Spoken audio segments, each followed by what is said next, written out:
क्षुधा और तृप्ति। सन्थ फिरोज और तांकर जड़े चेला कौनसी एक स्थान को जाउथिले। अनेक बाट चलिला परे सेमाने क्लांत और क्षुधा जर्जर हो पड़े। जोग को सेमाने गोटे कुड़िया देखा पाइले।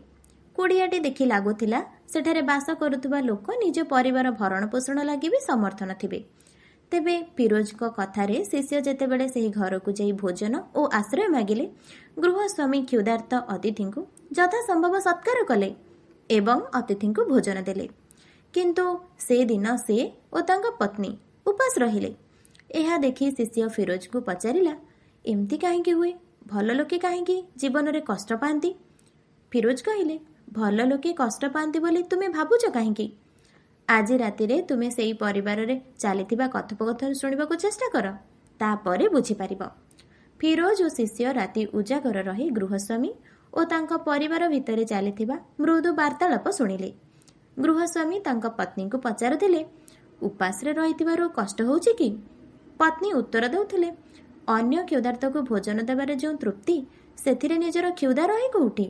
ए आनंदर आउ विकल्प अछि कि? तापरे फिरोज निज शिष्य को कहिले, देखिल तो आम भले क्षुधार्थ को आश्रय और भोजन देइथिबारु सेमाने केते तृप्त। सेमाने जो आनंद लाभ करिसेंती से आनंद कदबा काहाकु मिलिथाए।